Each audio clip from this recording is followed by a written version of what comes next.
Hey, Future Just a Geo here. Just wanted to make this little preamble before the video properly starts. You will see that the script at the end specifically will be a bit rushed compared to my other videos, and there's not really much to say about that. I just really felt like there wasn't really much else to say about the Lanternist after my initial impressions. So I just want to warn you guys about that. Another thing I want to warn you about is the fact that the audio in this video is going to be very, I guess to put it bluntly, different. It's going to be fluctuating a lot. And that's because I'm going to be testing out different methods of where I want to record, basically. What you're hearing right now is the final spot that I've chosen. I don't know if there's going to be popping in this video or if there's going to be anything like that. If there is, I'm going to change spots again. But I want to experiment a bit more with the audio, trying to find the perfect place to record my audio so it can be very easy for you guys to hear my voice. There's not going to be any popping or anything like that of sorts in the videos, and I just want to have a good listening experience for you guys. So let me know in the comments if you need me to change where I record my videos, because your feedback is very appreciated. But with that being said, let's just get on to the video now, shall we? You know, when you think about it for a second, the test server is probably the funniest place Identity V has to offer. Why do I say that? Well, it's because this is usually the place where Nitties drops a bunch of dog shit before eventually morphing it into slightly less dog shit. I think that's the best part about the test server in Identity V. You never know what you're gonna get until it releases. Sometimes you'll get bullshit like Goatman, sometimes you'll get dog shit like Feral Lady, sometimes you'll get phantom bullshit like Peddler, and then phantom dog shit other times like with Fire Investigator. We will never truly know what we will get until the test server happens, and once we do, that's what we're going to be expecting when that character releases. And now, we get to do that all over again with the Lanternist.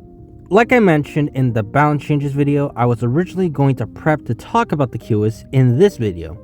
However, once that video went live, the background trailer for the Lanternist released. This signaled to me that Lanternist's test server would release soon, since the test server usually follows up on the trailer releases. Now with the test server being up for a while, it is finally time to talk about my opinions on Lanternist. I have no doubts that she will change before she releases, so if there's any changes that happen while I'm making this video, I'll be sure to display them in the video. Now, this video will be very different from the usual test server videos that I do. Why, you may ask? Well, it's because I finally have access to the test server. Because of that, the B-roll footage, rather than it being normal Hunter gameplay, will be gameplay showing off the various tests I did with this survivor. I will also show off footage hammering in points I want to make more clearly as well. I basically have so much I want to show you all and talk about based off of my findings. For now though, I will simply just go into my first impressions based off of playing her. If you do want a video detailing my thoughts and independent testing, let me know in the comments. For now though, let's finally jump into the Lanternist's kit. As usual, we will dive into the trailer for these videos, discussing her entire kit in order before getting into my thoughts. Lanternist is a support survivor as her main role, but has a lot of kiting capabilities to her. Her main ability is her kiting ability, allowing her to freeze frame herself. While freeze frame, a clone of her will appear and she will go invisible. While invisible, you are immune to everything, whether it is slowdown, stuns, damage, or pulls. You will also leave no footprints while invisible and will move 10% faster. However, at the same time, your clone can be affected by the hunter's actions. If hit by a basic attack, you will immediately take damage and your ability will end. If you are hit by an ability attack or a stun, the clone will tank it, but you won't be affected immediately. These effects will take effect once the ability ends or if you cancel it manually. Teammates can also be freeze framed, but theirs is a bit different. Because of that, we will talk about their freeze frame a bit more later. For now, let's focus on the Lanternist's freeze frame. To compensate for this, you can manually move your clone to your current position while invisible, and you have no limits to how many times you can move it. When you move the clone, a trail will appear matching your exact movements before the clone appears where you summoned it. Going back to the teammate thing now, freeze-framing teammates will instead put the clone effect on top of them rather than turn them invisible. Similar to Cheerleaders Encourage, she can only apply it to teammates 2 times, while she can always apply it to herself. This ability lasts for 10 seconds, which decreases rapidly when close to a rocket chair, and has a cooldown of 10 seconds per use. Additionally, she is a recharge character with 2 uses she can stack up to, with a 60-second recharge rate per each stack. Is that confusing? Good. Second ability is another recharge ability, this time with no cooldown, 50 seconds recharge rate, and a duration depending on the context. This ability allows you to free Cipher machines, exit gates, and rocket chairs, each with a certain effect. Ciphers that are frozen will be frozen for 20 seconds when this ability is used on them, in which you will gain a 10% decoding buff while decoding a frozen Cipher machine. While a Cipher is frozen, the antenna will not shake during the decoding process, and the hunter will not be given any indication that the Cipher machine is being decoded. Additionally, any progress decoded will not be applied immediately whenever a Cipher is frozen. It will only apply once the ability is cancelled or once the ability ends from Lanternist's side. This means if a Cipher is fully decoded during the pause, it will not be completed until the ability ends. Lanternist can apply the Cipher pause to any Ciphers on the map, meaning she can give the Cipher pause to teammates as well. Lanternist can also see the progress of the frozen Cipher, so keep that in mind. Finally, while certain hunters' regressions go through her freeze, like Clerks, most of them won't. That was all complicated mumbo jumbo, I know, but thankfully the other 2 abilities are less complicated than that. The exit gate pause is essentially just the Cipher pause, but towards the exit gates.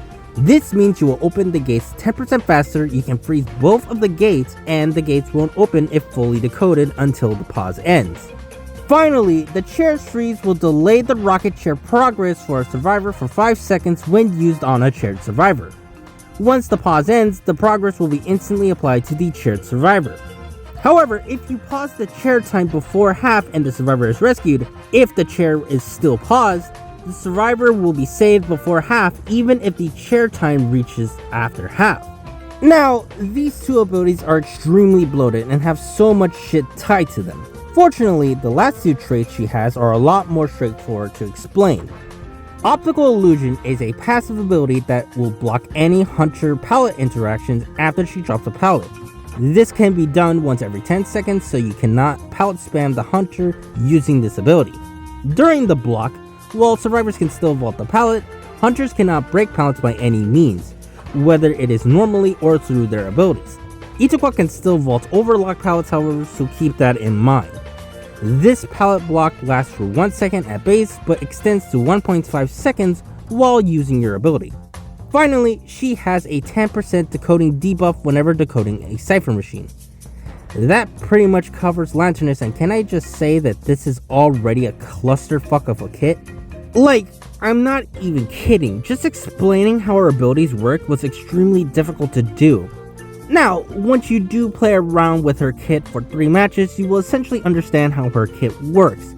However, just by reading the kit out, it sounds extremely bloated, with too many things going on for a singular character to have. This already negatively skews my thoughts on Lanternist in terms of balancing due to the amount of things in her kit. However, ignoring how bloated and massive her kit is, what are my actual thoughts on Lanternist?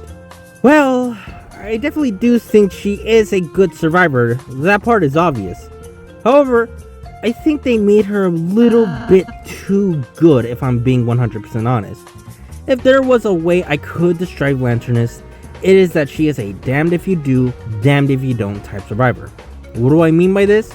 Put simply, you're fucked if you chase her, and fucked if you don't. Let's start with her freeze frame ability, since that is her main kiting ability. In terms of normal raw kiting, this ability is already an incredibly annoying ability to go up against for most no ability hunters. Because the only way you can deal damage is towards the clone she leaves behind, this means your constant focus is always going to be on the clone.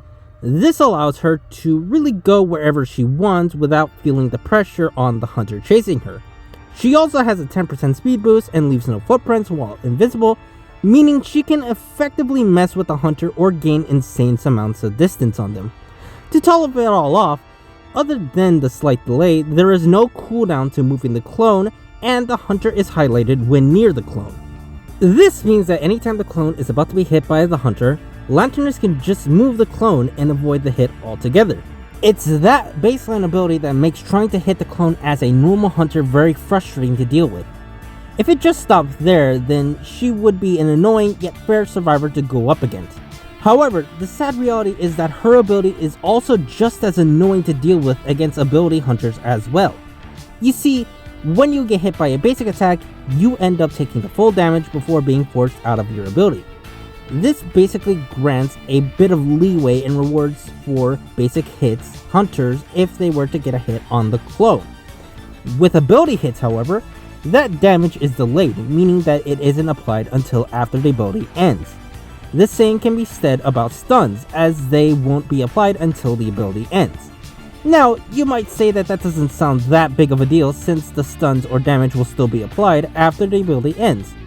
However, you need to deal with her invisibility and speed buff still, even if you use your ability. On top of that though, if the survivor has flywheel when hit by an ability hit or stun, they can completely negate that effect. It doesn't matter if you hit the clone with your stun 10 times or hit the clone 4 times with your ability. As long as she has flywheel as it ends, you will not take damage or get stunned. This isn't just applied for her as well. This also applies to her teammates freeze framed as well. You don't even need to wait until the timer ends to perform the flywheel. You just need to end the ability while you're flywheel and she will tank the full damage for free. Essentially, she giga buffs flywheel with this one ability, turning it from a fairly inconsistent ability to use to an extremely powerful ability on most ability hunters. This doesn't mean that the delay hit or stun effect is useless without flywheel as well. It can be incredibly helpful when it comes to rescues or kiting situations.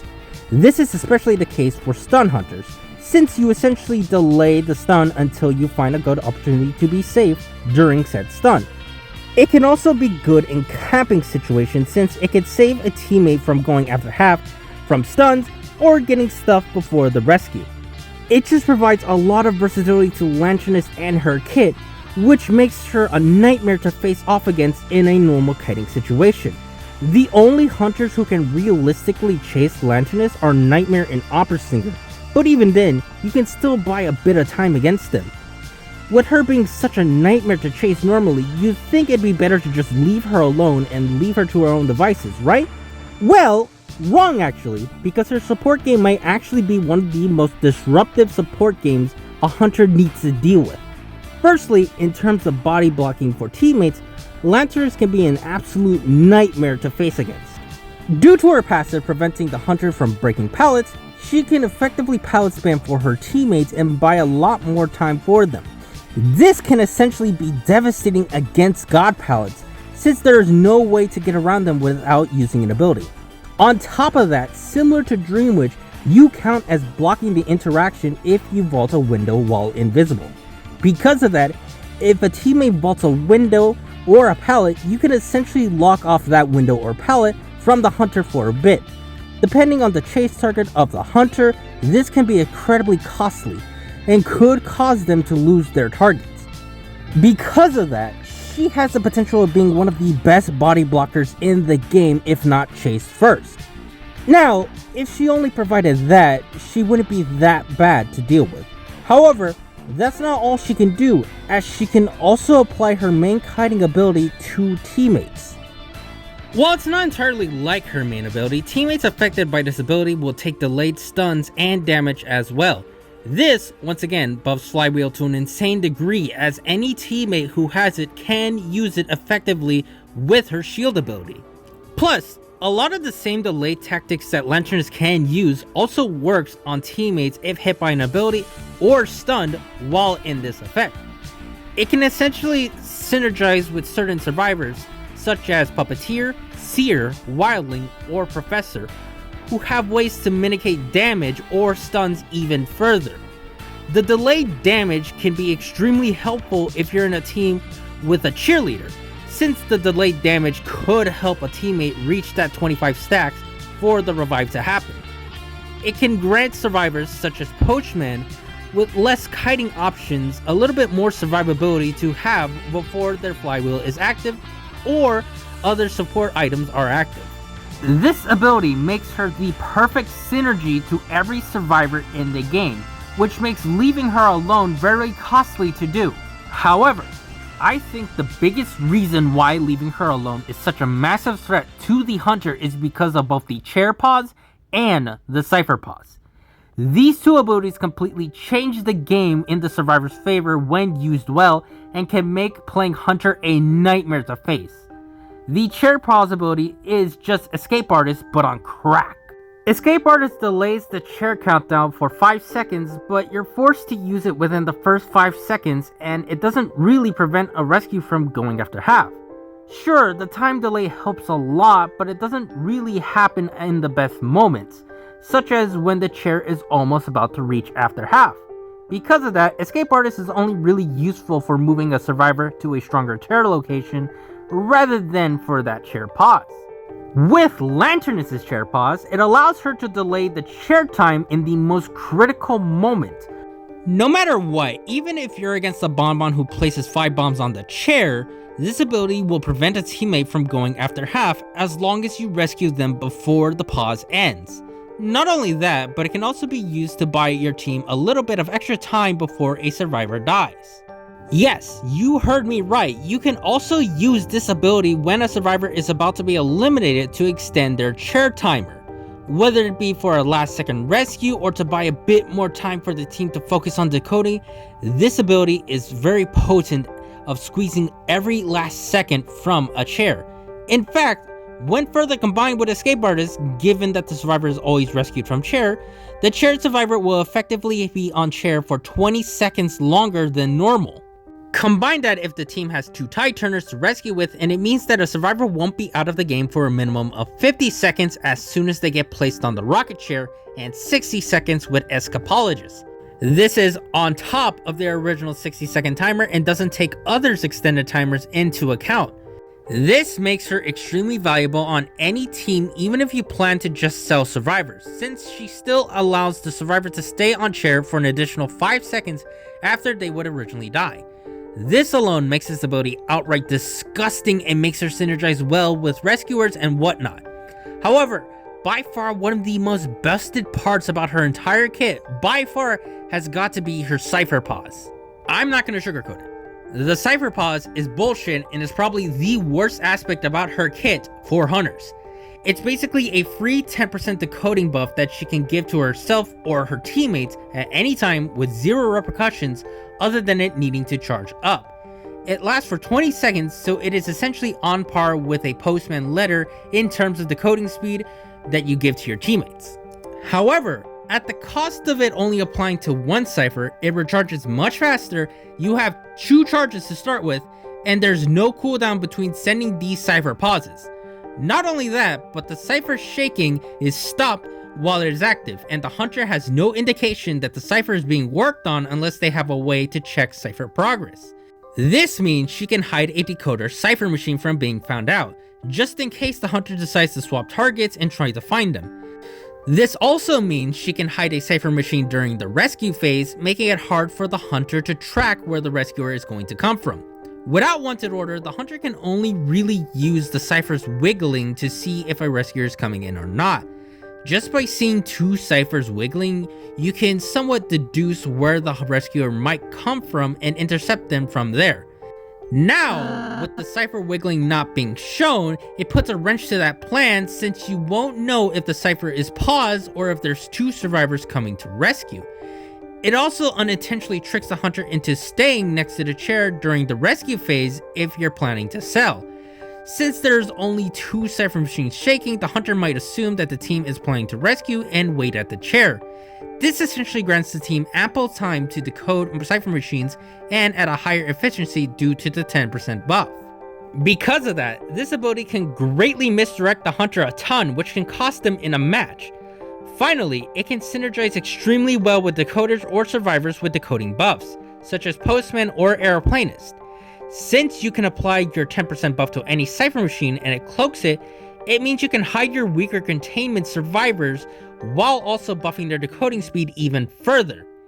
With decoders, you can essentially grant them insane amounts of decoding speed with this passive. With rescuers, you can weaken or even negate their decoding debuffs with this one ability. With this ability, you can effectively force a prime Cipher even if the hunter is going after you and pop it when the right time happens. This ability is so versatile and helps the survivor team so much that I honestly think that this ability is overtuned. All of these abilities, all of these passives, just to have a 10% decoding debuff slapped onto her, and you can see the problem with this survivor. I will honestly be shocked if she leaves the test server without any changes. I hope they don't let her get out of the test server without nerfing a few things. This survivor is too versatile, able to do too many things at once and able to synergize with too many survivors. As of writing this, 2 weeks have passed since her release into the test server and she has still yet to get any nerfs. While I do hope that she does get some tweaks though, I will say this. Hey, we got what we asked for. Finally, for the first time since Anti, we finally got our next broken survivor being added into the meta. And if I'm being honest, I am not looking forward to playing in that meta. With all that being said though, that pretty much covers my opinions on the Lanternist. I've yapped about this abomination for far longer than I thought I did, so let's wrap things up for today. Let me know if you want me to talk about the QS first or the Lanternist first for my next video. I'll still cover both of them, but I am curious to see what you guys want a full analysis on first. Anyways, until then, thank you all so much for watching, and I'll see you all next time.